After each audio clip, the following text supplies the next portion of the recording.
و یو کس راغی به پیغمبر صلی الله علیه وسلم پسې او ډایرکټ سوال یې وکړو متى الساعه، قیامت به کله راځي. دا اوس ډېر ناشنا سوال وکړو ځکه چې د قیامت ته راتلو علم خو د پیغمبر سره هم نشته. د قیامت ته راتلو علم دا صرف یو الله ته معلوم دی، بل هیڅ چا سره دا علم نشته. خو دې سړي دا تپوس وکړو چې یا رسول الله متى الساعه، قیامت به کله راځي.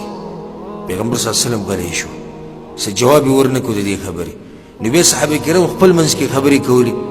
چا وی دا سوال په پیغمبر ښه ونه لګېدو، چا وی دا سوال به یې اورېدلی نه او چا څه وي او چا څه وي.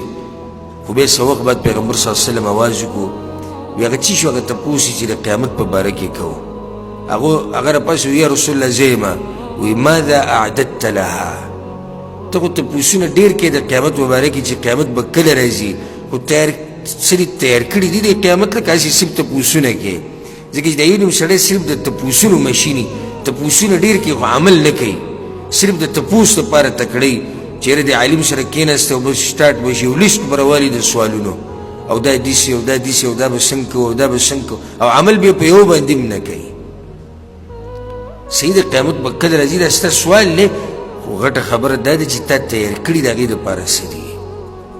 که یو سړی د قیامت دپاره تیاري وکړي نو بیا به هېڅ پروا دی نه ساتي چې قیامت به کله راځي او کله به نه راځي، ځکه چې هلته خو هغه تیاری کړی. نو پیغمبر صلی الله علیه وسلم دې کس ته ویې ماذا اعددت لها، څه تیاری دې وله کړی که نه؟ هغه هم ډېر ساده سړی و، وی لا شی، داسې خاص تیاری خو مې نه دی کړی،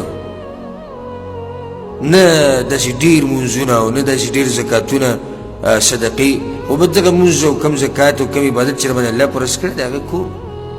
ها یو کار دی چې الا انی احب الله ورسوله، خو د الله رسوله د الله سره او د پیغمبر سره مې ډېر زیات محبت دی، ډېر مین یم په دوی باندې او ډېره مینه ورسره کومه.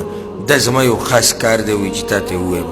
پیغمبر صلی الله علیه وسلم ورته انت مع من احببت، زه به صحیح د قیامت پر ورځ به ته د هغه چا ملګری یې چې د چا سره دې محبت کړی. صحابه کرام وایي انس بن مالک رضی الله عنه وایي دغه ورځ په مدینه کې سم اختر و. ولې اختر و؟ وی پیغمبر وی چې سړی به د قیامت په ورځ د هغه چا سره چې د چا سره محبت کوي، نو موږ خو ټول د پیغمبر سره محبت کوو.